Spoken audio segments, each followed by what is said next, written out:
할렐루야. 그동안 주 안에서 기쁨이 충만한 하루하루를 보내셨는지요? 우리는 지금 기쁨의 서신 빌립보서를 같이 공부하는 중에 있습니다. 오늘은 빌립보서 1장 12절부터 26절까지 말씀을 통해 함께 은혜를 받고자 합니다. 제가 먼저 하나님의 말씀을 봉독해 올려드리려 합니다.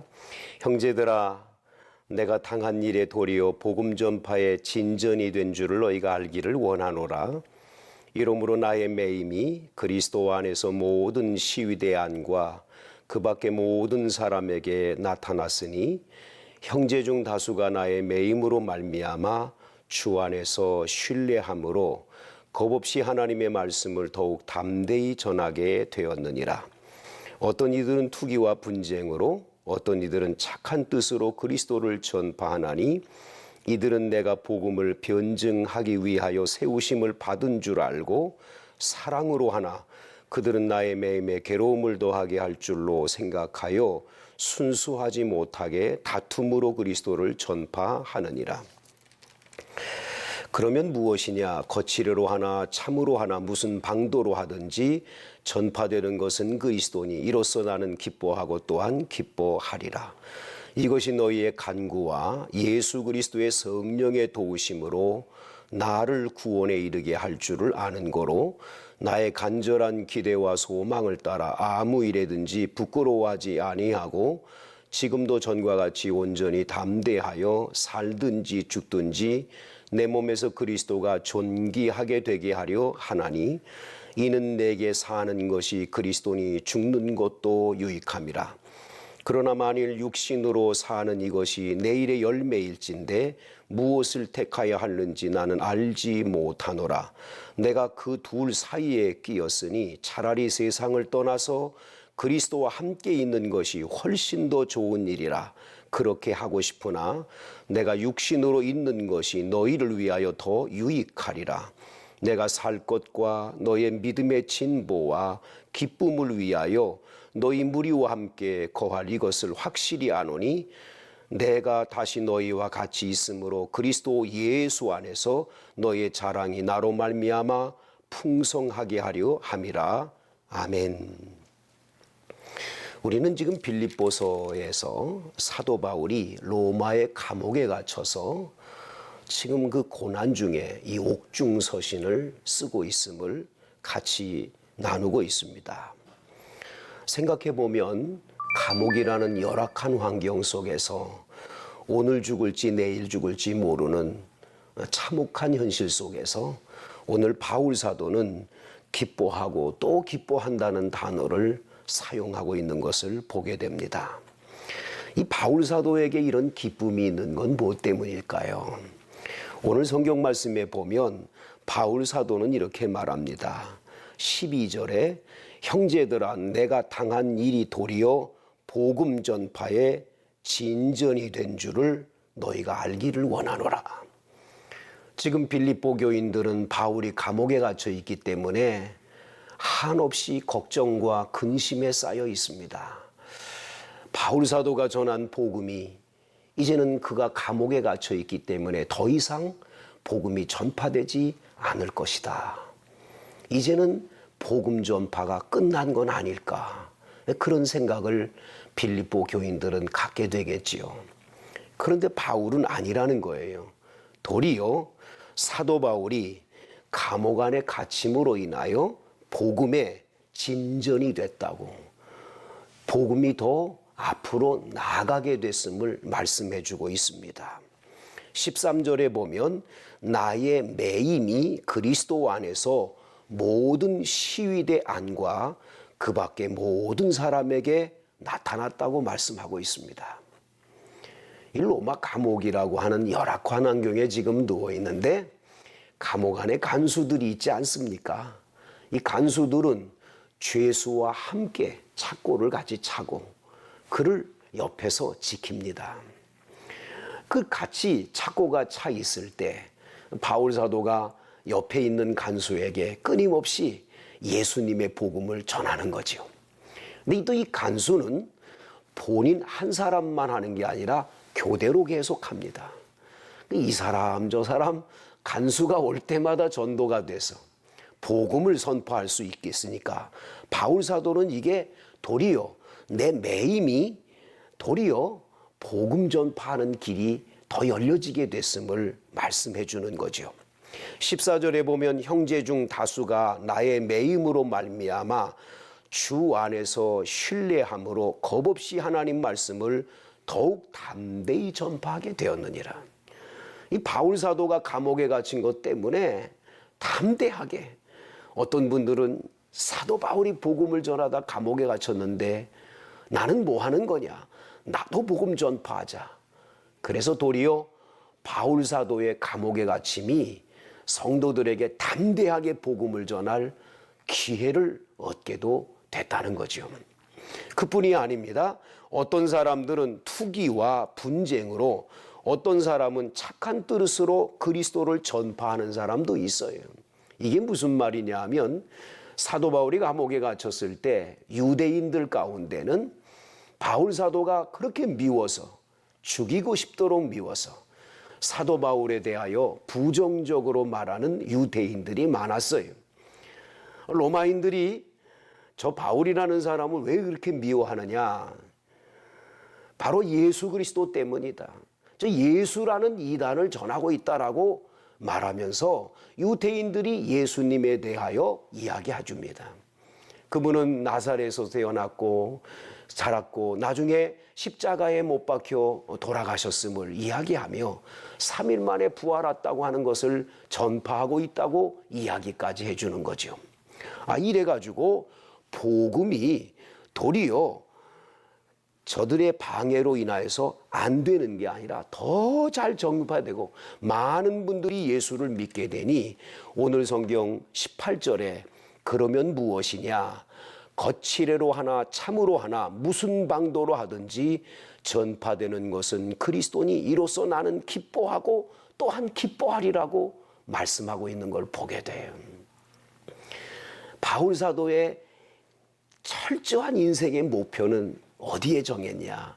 예수 그리스도 한 분에게 목표가 정해져 있어요. 오직 예수, 그분이 전파되고 그분을 믿고 구원받는 사람들이 많아진다면 그것처럼 기쁨이 없어요.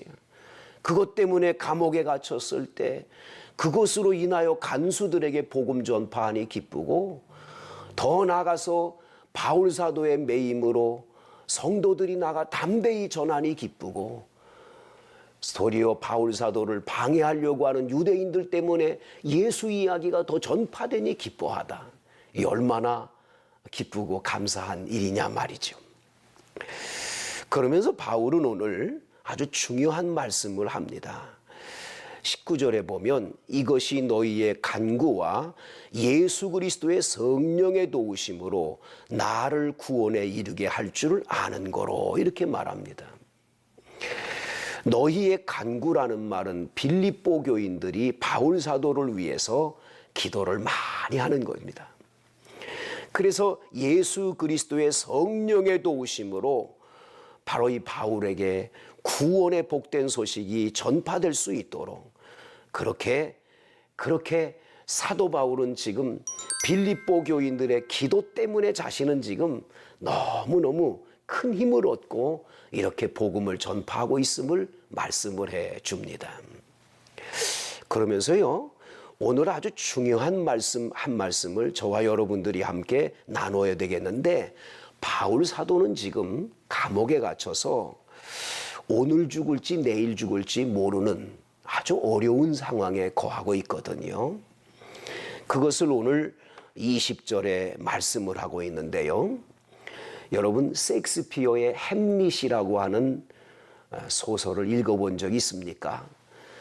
네덜란드 왕자인 햄릿은 아버지가 왕이었는데 어느 날 갑자기 아버지가 세상을 떠나게 됩니다. 장례식을 치렀는데 기가 막힌 것은 어머니가 아버지 다음으로 왕위에 오른 자신의 삼촌인 그 왕과 결혼을 하게 됩니다. 햄릿은 깜짝 놀랐습니다. 삼촌이 왕이 된 건 이해가 되지만 어머니가 어떻게 삼촌에게 결혼을 할 수 있는지 기가 막힌 일이지요. 그러던 어느 날 돌아가신 아버지의 유령이 나타납니다. 그리고 햄릿에게 말하지요. 나는 억울하게 너희 삼촌에게 독살되어 죽었다고. 그 억울함을 표현한 말을 들은 햄릿은 자기 삼촌에 대해서 분노를 금하지 못하고 그를 죽이고 싶어 합니다. 여러 차례 죽일 기회가 있지만 죽이지를 못하는 거예요. 그러다가 어느 날 어머니한테 햄릿이 말합니다. 어머니, 왜 어머니께서는 하필이면 삼촌에게 다시 시집을 갑니까? 다른 남자는 없는 겁니까? 그리고 어머니, 아버지 유령이 나타나서 나에게 말씀하기를 아버지를 독살해 죽인 반이 바로 삼촌이라고 이야기합디다. 어떻게 그럴 수 있습니까? 이야기를 하는데 갑자기 커튼 뒤에 누군가가 숨어 있는 거예요. 이 두 사람의 이야기를 엿듣고 있는 거였죠. 햄릿은 그것이 자기의 삼촌인 왕이라고 생각해서 들고 있던 칼날로 가서 쳤는데 그 칼로 내리친 후에 커튼을 열어 집어드니까 세상에 햄릿과 그렇게 사랑하던 애인의 아버지가 해필이면 거기 햄릿의 칼을 맞고 쓰러져 있는 겁니다. 이 엄청난 충격적인 일이 벌어지게 된 거지요. 이 일로 햄릿의 애인은 미쳐서 정신병자가 돼서 강에 빠져 세상을 떠납니다. 그리고 이 삼촌이라는 악한 사람이 바로 그 햄릿의 애인의 오빠에게 그 바로 너의 아버지를 커튼에 있는 네 아빠를 칼로 죽인 사람은 햄릿이라는 말을 해줍니다. 그리고는 복수하라고 이야기하면서 칼을 하나 주는데 칼 끝에다가 독을 묻혀서 주지요. 이래서 햄릿과 그 바로 애인의 오빠와 칼싸움이 벌어지게 되는데 어쩌다가 칼이 떨어지는 바람에 그 칼을 줍는데 칼 끝을 잡아서 햄릿의 손에 독이 묻게 되고 햄릿은 그것 때문에 이제 죽어가게 됩니다. 그리고 상대편도 칼에 맞아 죽게 되죠. 결국은 두 사람이 죽어가면서 우리가 왜 이렇게 죽어가느냐. 결국은 저 암흑의 임금 때문이다. 그래서 햄릿의 삼촌을 가서 죽이고 햄릿과 그 애인의 오빠와 맨 마지막에는 이 엄마도 그 햄릿이 죽은 걸 보고는 독배를 마시고 죽는 장면이 나오지요. 근데 거기서 아주 유명한 말이 하나 나옵니다. 그것이 뭐냐면 사느냐 죽느냐 그것이 문제로다 하는 얘기가 나옵니다. 사느냐 죽느냐 그것이 문제로다. 여러분 사는 게 중요한 거죠. 그러면 죽는 건 나쁜 걸까요? 오늘 본문에 보면 바울은 이렇게 말합니다. 나는 살든지 죽든지 내 몸에서 예수 그리스도가 존귀하게 되기를 바라는 것 하나밖에 없다. 나는 도리어 죽어서 하나님 앞에 가면 더 좋다. 나는 그것을 더 기뻐하고 있고 난 그걸 바라고 있다고 오늘 본문에 말씀을 합니다. 그는 그렇게 말하지요. 내가 둘 사이에 끼어 있으니 차라리 세상을 떠나서 그리스도와 함께 있는 것이 훨씬 더 좋은 일이라. 그렇게 하고 싶다. 본인은 그렇게 하고 싶대요. 여기 살고 싶은 마음이 없어요. 미련이 없어요. 죽어서 하나님 앞에 가는 것은 그것처럼 영광스럽고 기쁜 일이 없다라는 거지요. 그러나 여러분, 여기 성경에 보면 내가 육신으로 있는 것이 너희를 위해서 또 유익하다는 말도 합니다. 바울 사도는 내가 살아있는 것, 그걸 통해서 빌립보 교인들에게 유익이 되고 또 그들의 믿음의 진보가 된다면 또 살아있어야 된다. 그것 때문에 본인 자신은 죽음이 아니라 삶을 선택할 수 있음도 얘기하여. 그런데 여러분, 사람이 산다 죽은다, 그렇게 여러분 인간의 힘으로 가능할까요? 삶도 죽음도 우리는 선택할 능력이 없습니다. 오로지 하나님의 손에 달려있지요. 우리 교회에 한 남자 집사님이 계셨는데, 이 남자 집사님이 직장에서 해고를 당했습니다. 해고를 당해서 이 가족 식구들에게 이야기도 못하고 몇 날을 끙끙 앓고 있다가 이분이 나중에는 내가 더 살아서 못하나 이래가지고는 이분이 아내에게 돈을 얼마 달라고 그래가지고는 슈퍼에 가서 소주 한 병하고 노끈을 사서 뒷산으로 올라갔대요. 뒷산에 올라가서 그냥 소주를 반 병을 마시고는 나무에다가 노끈을 걸고는 그래가지고 목에다가 이 밧줄을 이렇게 들이운 다음에 이제 나무에서 뛰어내리려고 그러는 거예요. 착 뛰어내리면 이제는 세상 끝나는 겁니다. 뛰어내리려고 그러는데 갑자기 옆을 이렇게 보는 순간에 저쪽 나무에 어떤 남자도 똑같이 자기처럼 밧줄을 목에 메고 있더라는 거예요. 그 짧은 순간인데 내가 저 사람을 살려야 되냐, 아니면 내가 그냥 뛰어내려서 세상을 하직하냐, 이 둘 중에 하나의 길에 아주 짧은 순간이지만 이 선택의 길에 서 있게 되는 거예요. 뛰어내릴까, 저 사람을 살릴까, 그 아주 짧은 순간인데 마음속에 저 사람 살려야 되겠다는 생각이 들어서 그 밧줄을 벗어내고는 뛰어내려가가지고 가서 그분을 붙잡았어요. 뛰어내리는 그 사람, 뛰어내리려고 하는 사람 다리를 붙잡고 왜 죽으려고 그러냐고, 이러면 안 되지 않느냐고 막 붙잡았더니 그 사람이 그러더라는 거 아니에요. 놔요. 아저씨도 죽으려고 그랬잖아요. 이렇게 말합니다. 그래서 아니라고, 젊은 사람 죽으면 안 된다고. 그리고는 그 사람 내려놓고는 같이 앉아서 왜 죽으려고 그랬냐. 그 둘 다 이 얘기하다 보니까 그 사람도 사연이 있는 거예요. 그 사연을 다 듣고는 맨 마지막에 한 말이 뭔 줄 압니까? 예수 믿어라, 교회 나가라. 그랬더니 그 젊은이가 그러더래요. 아저씨는 교회 나가는 사람이 왜 죽으려고 그랬어요? 그러더랍니다. 부끄러웠대요. 남은 소주 반 병 그 사람한테 주고는 그 사람한테 자 얘기하고는, 그리고는 둘이서 어깨동무를 하고 우이 노래를 부르면서 산에서 내려왔답니다.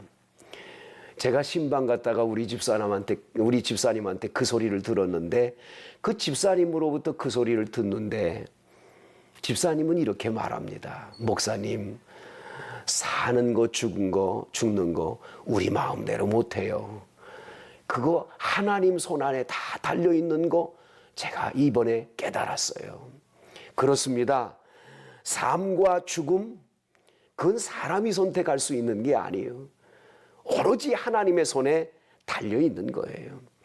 중요한 건 둘 사이에 끼어 있는데, 이 둘 사이, 죽음과 삶의 사이에 끼어 있는데 이 사이에서 어떻게 우리가 살아가느냐 말이에요. 여러분 꼭 한 가지를 기억하세요. 내 인생의 주인이 누구냐를 아는 것이 중요한 거예요. 내가 사는 것과 죽음 이후의 세계까지 내 모든 삶의 전체를 주관하시는 주인이 누구냐 말이에요. 그 주인은 바로 예수 그리스도인 줄로 믿습니다.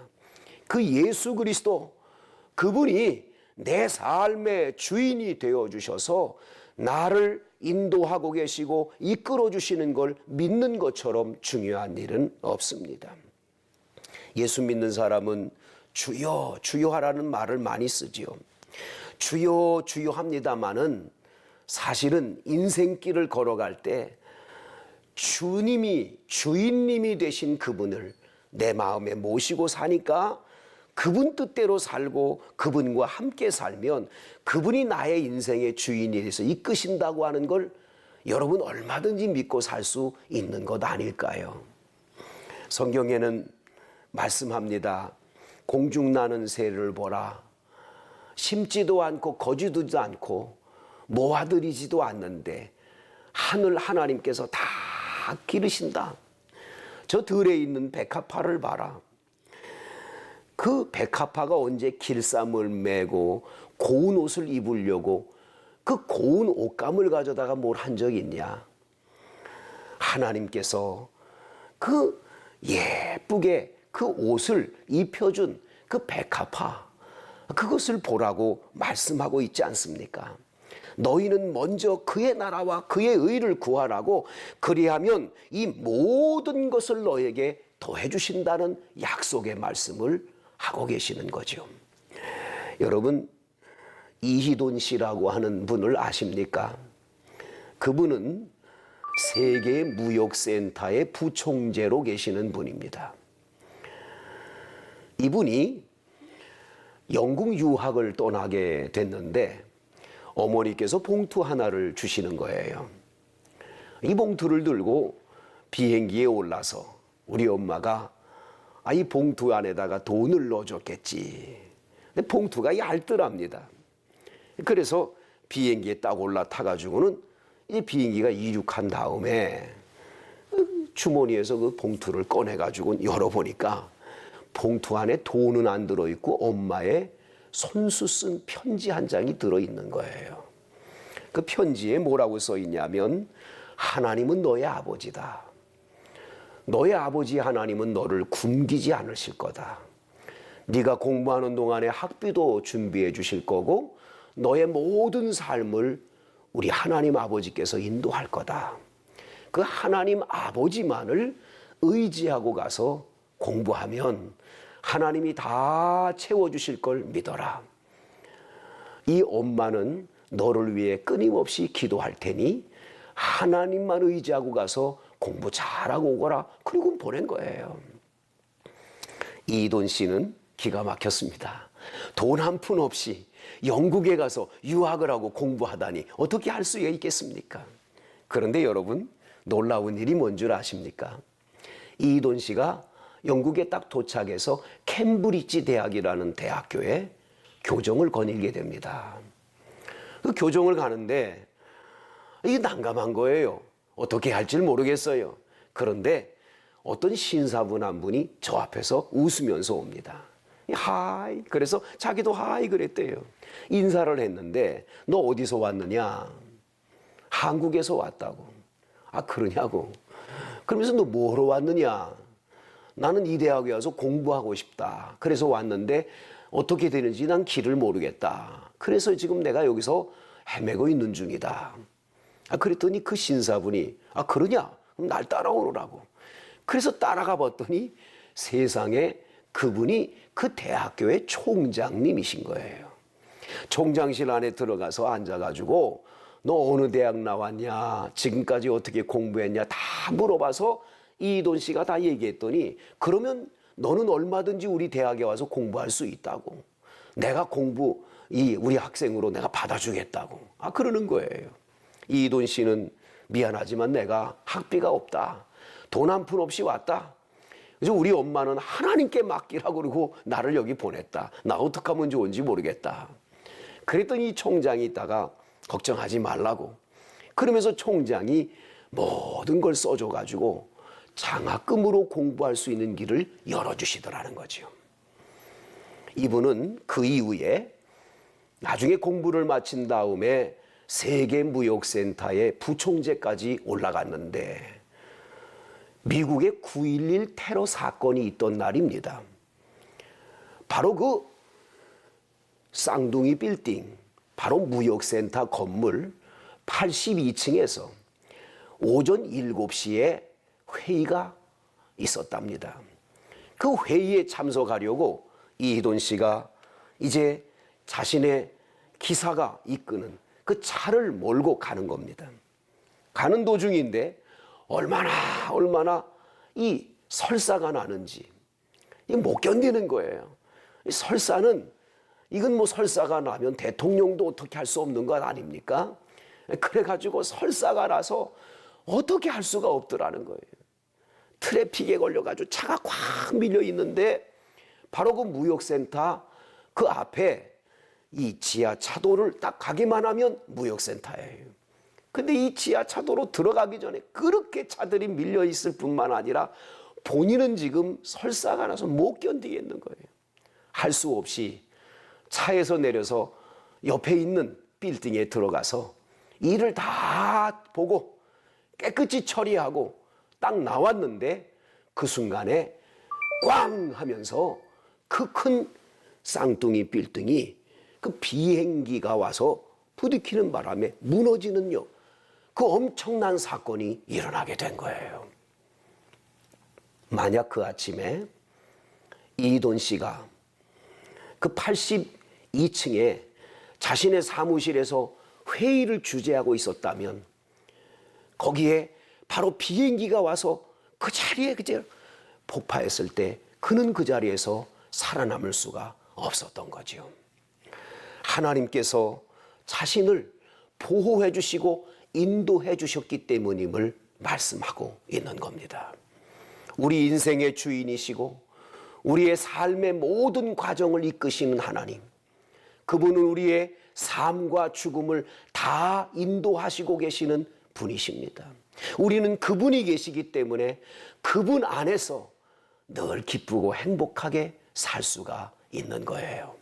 저희 교회 권사님 한 분이 계신데 권사님 아드님께서 담배를 너무 많이 피는 바람에 심장에 큰 문제가 생겼습니다. 일산병원에 가서 심장에 대해서 다 검사를 하고 이 심장을 어떻게 해야 될까 하고 치료를 하는 과정이었는데 갑자기 의사 선생님이 우리보다도 더 큰 병원으로 가야 된다고 이야기를 하더랍니다. 아니 일산병원이 큰데 그보다 더 큰 병원이 어디 있겠어요? 그래서 서울에 있는 세브란스 병원을 추천해줘서 세브란스 병원으로 갔어요. 들어가자마자 의사들이 다 진단하더니 지금 당신은 이 심장 기능이 다 떨어져서 더 이상 심장 기능이 이제는 운전을 못하니까 떼내야 되고 인공심장으로 갈아 끼워야 된다는 거예요. 자, 이래서 인공심장을 갈아 끼웠어요. 그런데 이 인공심장을 갈아 끼우는데도 인공심장도 자신이 자가 능력으로 그거를 움직일 수 있는 힘이 있어야 되는데 이게 힘이 없다는 거예요. 자가 능력이 없어가지고 머리 이 위쪽만 살아있지 아래쪽으로 피가 다 전달이 돼야 되는데 피가 전달이 되지를 않는 겁니다. 세브란스 병원 의사들은 모여가지고 이거 이제 얼마 안 있다가 심장이 멎을 텐데, 아니 심장에서 피가 뿜어져 나와서 온몸으로 이게 다 이 회로에 흘러야 되는데 그렇지를 못하니까 더 이상 어떤 길이 없다고 그러면서 우리 권사님한테 이제 더 이상 우리는 할 수 있는 길이 없다고, 딱 한 가지 할 수 있는 길이 근데 그것은 누군가가 심장을 떼어주는 이식 수술밖에는 없다고 말을 합니다. 그 심장 이식 수술도 그 사람이 떼어준다고 다 되는 게 아니라 이게 또 모든 조직과 혈액 모든 게 맞아야 됩니다. 맞지 않으면 할 수가 없는 거죠. 그런데 저희 교회의 권사님께서 기도를 부탁해요. 저희 교회 온 성도들이 그 아드님을 위해서 간절하게 우리가 합심으로 기도하고 그저 우리 성도들 모두에게 기도를 부탁하고 함께 기도를 했습니다. 놀라운 일은 그 의사의 말을 들은 지 5시간 만에 건국대학교 의과대학에서 한 사람이 심장을 이식해 주겠다는 분이 나타나는 겁니다. 생면부지 한 번도 본 적도 없고 일면식도 없는 분으로부터 심장을 이식받는 놀라운 기적을 보게 되는 거예요. 이래서 그 심장이 무사히 도착을 하고 이식 수술을 하기 전에 조직 검사를 또 합니다. 놀라운 건 이 조직이 또 다 맞게 된 거죠. 정확하게 맞은 겁니다. 이래서 인공심장을 빼내고 그리고 그 기증받은 심장으로 갈아 끼운 거예요. 이 심장을 갈아 끼우고 난 다음에 회복이 되는데 정말 놀라운 기적으로 회복이 잘 이루어졌어요. 지금은 얼마나 하나님의 성전에 열심히 나와서 이 하나님 살아계심을 간증하며 증거하게 됐는지 모릅니다. 바울 사도는 지금 둘 사이에 끼어 있습니다. 내가 죽느냐 사느냐, 이 둘 사이에 끼어 있습니다. 햄릿은 죽느냐 사느냐가 문제라고 했지만 바울 사도는 죽느냐 사느냐의 그 사이에 끼어 있지만 그는 죽는 것도 기쁘고 사는 것도 기쁘다. 왜냐하면 하나님 아버지, 그분이 나의 아버지가 되셔서 내 삶의 일생을 책임져 주시고 이끌어 주시는 것을 믿기 때문이에요. 죽어도 영원한 하나님 나라에 천국에 가서 영원히 사니 이것처럼 행복한 일이 없고 이것처럼 기쁜 일이 없다.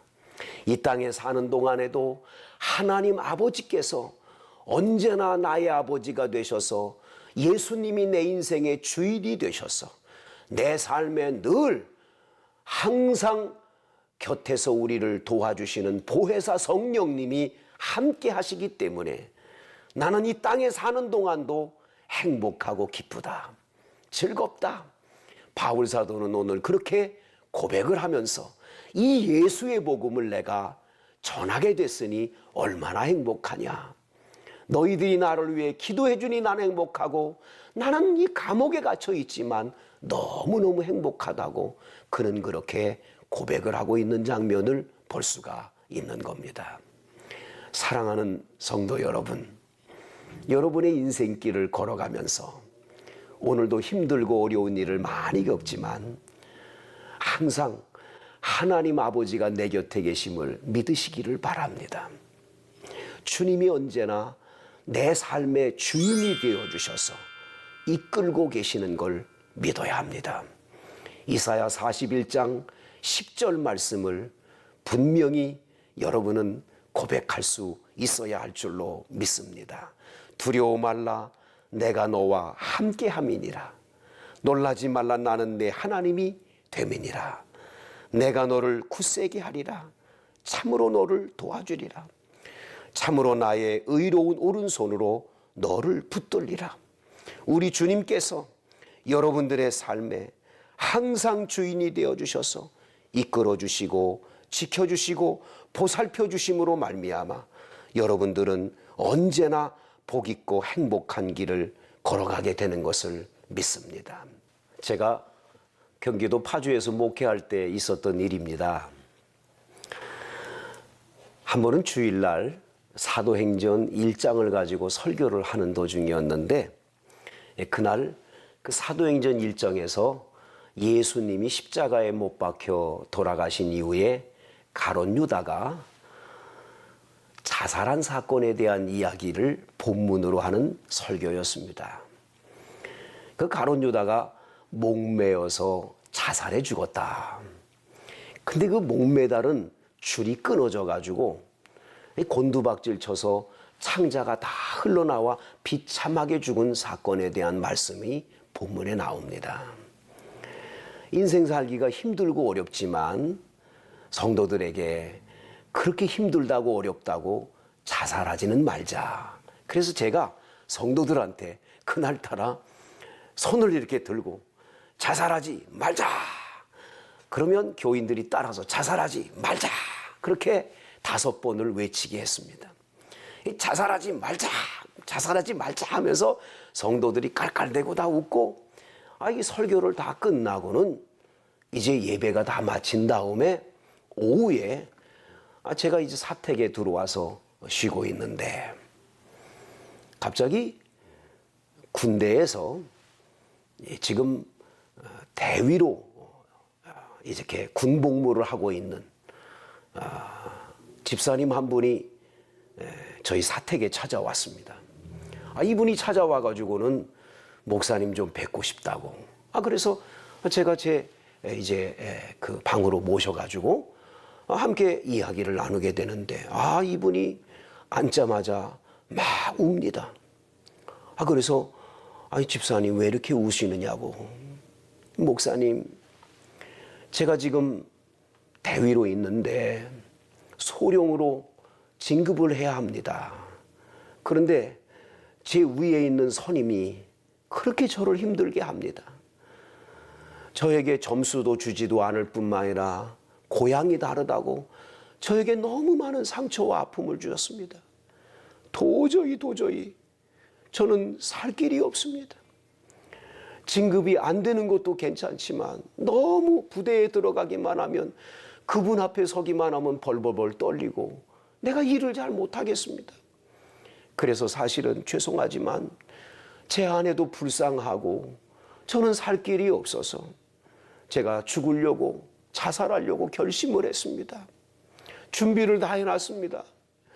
그리고는 제가 마지막으로 주일 예배를 참석해야겠다고 하고 예배를 참석했는데, 오늘따라 목사님이 설교 시간에 자살하지 말자 그러는데, 그 자살하지 말자는 말은 다른 사람에게 한 말이 아니라 저에게 한 말이었습니다. 저는 오늘 목사님이 자살하지 말자 할 때 교인들이 다 웃었지만 저는 그렇게 울었습니다. 하나님이 나보고 자살하지 말라고 그런 하나님의 음성으로 제게 들었습니다. 저는 그래서 목사님 앞에 고백합니다. 자살 안 하겠습니다. 저를 위해 기도해 주세요. 그리고 엉엉 웁니다. 제가 그 집사님을 붙들고 같이 울며 기도를 해줬습니다. 간절하게 기도를 해줬지요.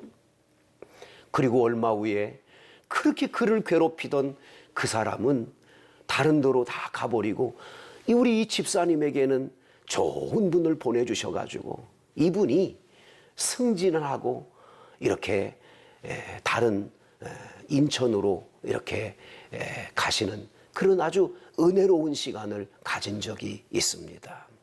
인생 살기가 고달프고 힘이 들 때가 많지요. 우리들에게 너무 힘들고 어려운 현실이 있어 때로는 우울증이 와서 잠도 잘 못 자고 고민하는 분도 계시지요. 하루를 눈물 없이 살 수 없는 분도 계실 겁니다.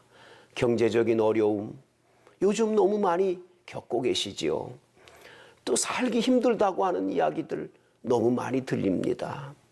또 자녀들 문제 때문에 또 얼마나 고통스러운 일들이 많습니까?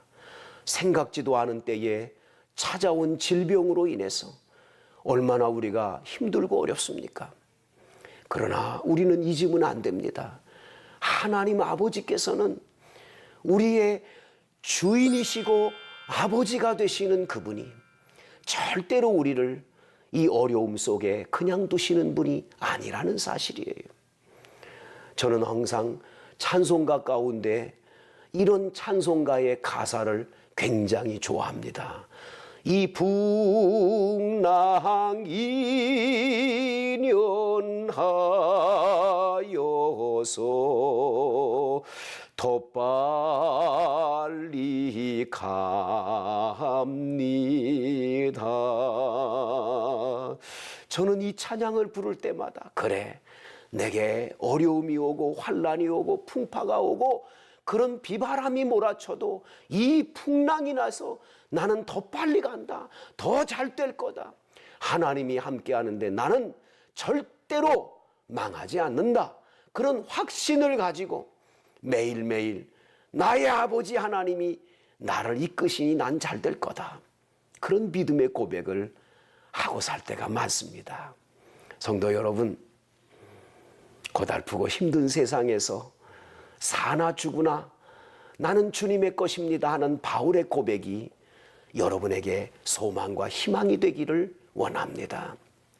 사도 바울은 지금 굉장히 큰 어려운 감옥 안에서 이 편지를 쓰고 있어요. 그는 죽어서 하늘나라 가면 아주 행복하고 기쁘대요. 그것처럼 즐거움이 없대요. 이 세상에 살아야 될 또 이유도 있대요.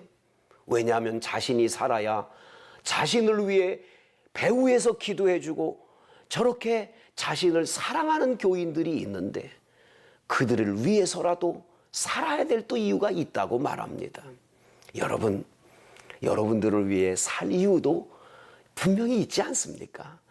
여러분 한 사람이 살아야 될 이유가 얼마나 많습니까? 하나님인 여러분들의 생명을 연장시키고 여기까지 인도해 주신 건 그냥이 아니에요. 하나님이 여러분에게 엄청난 주님의 놀라운 섭리가 있기 때문이에요. 저는 오래전에 추운 겨울날 제가 운전을 하는데 이 눈이 자꾸 이렇게 내리기 시작을 할 때 구역 예배를 드리러 가야 되는데 제가 있던 그 파주에 있는 그 교회에서 제 사택에서 금촌까지 가야 됩니다. 한 30분을 가야 됩니다. 눈이 부슬부슬 내려요. 그런데 이 차를 몰고 가는데 한참을 가는데 저쪽에서 차 한 대가 중앙선을 넘어서 제 앞으로 미끄러져 오는 겁니다. 저 그냥 부딪히게 됐어요. 그 순간에 제가 주야 하면서 브레이크를 탁 잡는 순간에 차가 막 돌아가는 거예요. 뱅글뱅글 돌아가고 꽝 소리가 났습니다. 그리고 저는 정신을 잃었지요. 정신을 잃고 있는데 누군가가 와서 저를 깨우는 거예요. 저는 천국 와 있는 줄 알았지요. 하늘나라 나 도착했다 생각했어요. 그런데 아저씨 그러니까 이게 천국 온 게 아니구나. 아저씨라 그러면 아직 세상에 있구나. 그래서 제가 일어났더니 이건 뭐 보니까 그냥 하천으로 떨어졌는데 그 하천 높이가 아주 높아요. 거기 밑에 개울물이 흐르는데 거기로 떨어진 겁니다. 그 앞에 본네트가 다 나가버리고 운전대에 있는 저희고만 있는 거예요. 피투성이가 되고 그랬지요. 그런데 제가 살아있는 겁니다. 창피하기도 하고 어떻게 할 수도 없는데 이 군인들이 와가지고 저를 끄집어냈어요. 제가 거기서 나왔습니다. 얼음판에 이 차가 돌고 있다가 앞에 아마 큰 돌들 이런 것들을 부딪혀서 앞에 본네트도 나가고 그런 것 같습니다. 이 얼음에 딱 떨어졌는데 제가 거기서 살아서 나온 겁니다. 동네 사람들이 다 와서 쳐다봅니다. 제가 그 얼음판에서 기어 나와가지고 그 하천 위로 올라오는데 올라오는 순간에 제게 들려오는 음성이 있었어요. 이 신비한 거예요. 이것입니다. 사명이 있는 난 결코 죽지 않는다. 그리고 두 번째 들려오는 음성이 뭔 줄 아십니까? 볼지어다 세상 끝날까지 너와 항상 함께 있으리라. 바로 이겁니다. 아직 우리가 살아있다면 바울 사도가 지금 고백한 것처럼 사명이 있기 때문이에요. 절대 우리가 자살하면 안 되는 이유가 뭔 줄 아십니까? 사명이 있기 때문에 살려주신 하나님께서는 내가 실패했든 어떻든 내 목숨이 살아있는 것은 사명이 있기 때문이에요. 그리고 사명이 다하는 날 주님은 우리를 부르실 겁니다. 영원토록 우리 곁을 떠나지 않으시고 함께 하시는 주님이 지켜 보호해 주시는 것을 분명히 믿으시기를 바랍니다. 오늘 하루도 기쁨이 충만한 행복한 한 날 보내시기를 간절히 축복합니다.